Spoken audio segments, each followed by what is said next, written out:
I said, now all you vinyl varmints, all you record collecting crew,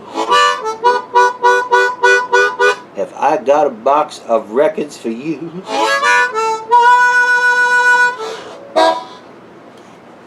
Shadow Man. Adding Daddy. Show number 66. Get your kicks. Bobby Troop wrote Troop. that. The guy, he was on Emergency. No. Playing one of the doctors. He had bangs and stuff. No, I don't know why. One of those things, you know. Need a blank spot in my memory. Well, we refer to I'm Addict Daddy. We refer to ourselves as Box of Records. Sometimes we do some things that aren't vinyl. It didn't come out of a box.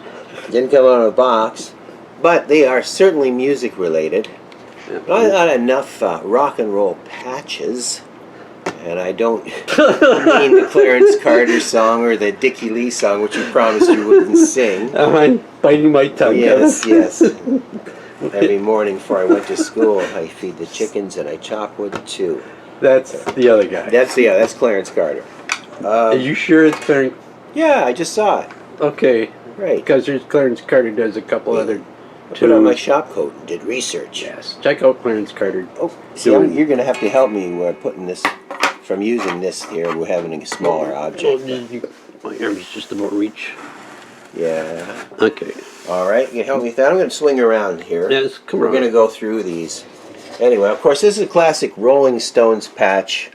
I would say from at least 1975. I know because that was on a jacket, a striped jacket of mine. Susan sewed that on for me. And the jacket does not exist anymore. It might not show well, but this is actually it's fabric. It's on a, what do they call that, a loop? Yeah.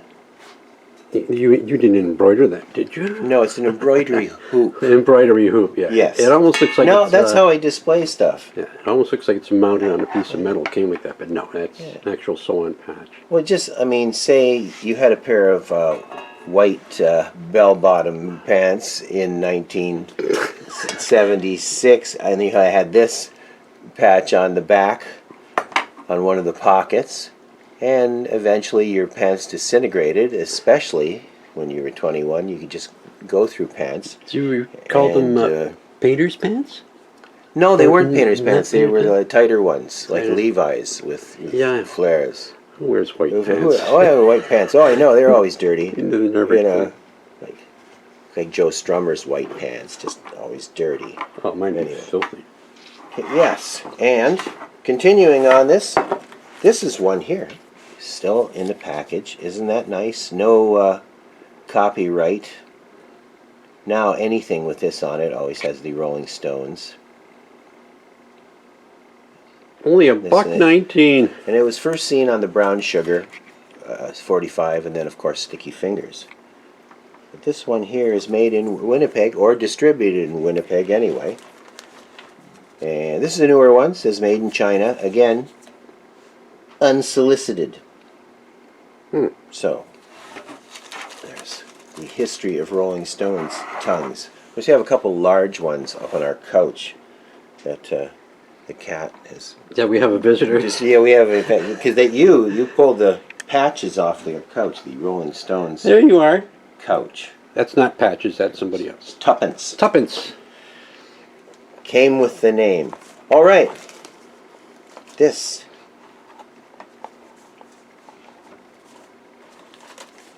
Isn't that beautiful?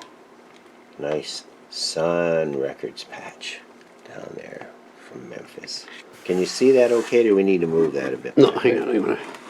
There we go. All right. Glare is gone. Isn't that beautiful? Sun Records patch, well. If you wanted to have the whole look, though, you know, what you need is maybe that for your jacket. Some nice crossed flags. Oh, yes. And maybe the moon-equipped eyes. I've seen those. Haven't seen those in a long time.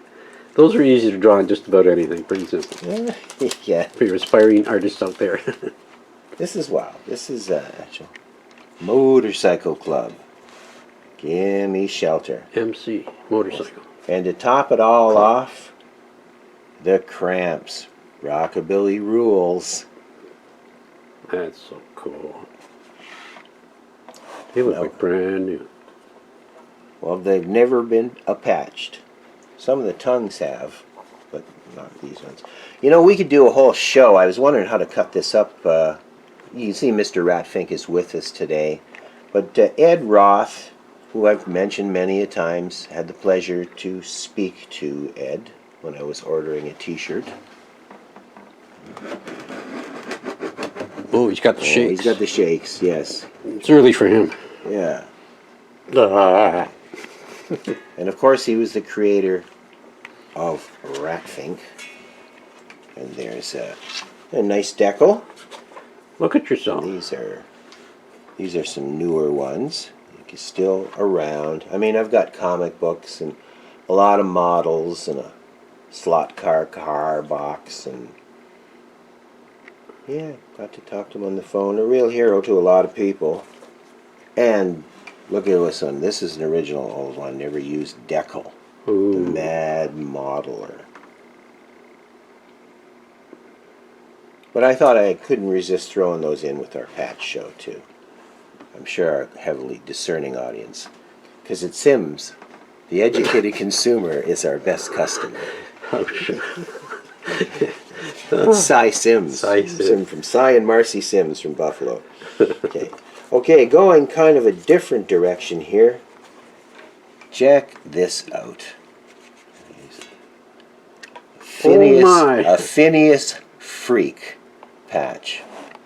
Of course, the Freak Brothers, Gilbert Shelton's Freak Brothers, which also had Free Will and Frank and Fat Freddy, Yeah. and Fat Freddy's cat. But probably the best known, other than maybe Robert Crumb himself, of the underground comic genre. Their little TV show didn't last very long. No, it didn't. It wasn't very good. One episode, and I didn't see it anymore. Yeah, So. it was only put on 40 years too late. Well, yeah. And while we're into the kind of more hippite mode, here's a couple decals. Now, this one here, you need that on your Volkswagen Bug, right? I'd have to buy one first. Yes. And Yeah, then with the are we in glare in here? Should I take No, this that's out? perfect. Okay. Perfect. No glare. No glare, mon frere. Don't be scared. And you notice this is all in a beautiful Bugs Bunny box. My niece bought me one year when I was... What'd you drop? my decal. Oh, Get right in front of me. Well, I was going back to work. And I see way in the background, monsters being Halloween shortly. Fabulous Monsters Speak. We did that one of our very first shows, wasn't it? Yes, I think it was our first show, had the monster stuff and biker stuff. Now here is Mr. Attic Daddy's daily outfit. From many years. Now this is out of the Smithsonian. This is probably late 80s. And with the black jacket, I have the keychain of Ratfink here. The Ratfink embroidered patch, and then the actual t-shirt that I sent away by phoning, I think, Manti, Utah, to What's talk that to there, Ed Roth. Midnight something. Midnight Auto. Midnight Auto, yes. Because he was, had a couple of years where he wasn't too well known in the 80s. He was working at Martha's Vineyards, painting. And then the whole punk thing kind of got the attention back on him. Then some of his art started reappearing more.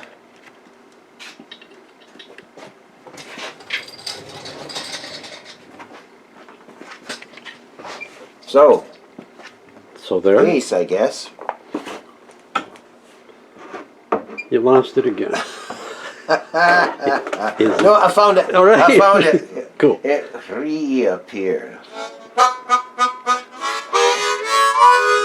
So, I hope you enjoyed that today. It was musically related. Okay? Yeah, 10 minutes There of you your time. Well spent, I think. What else were you doing?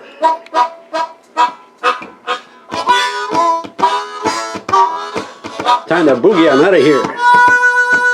Boogie chillin'.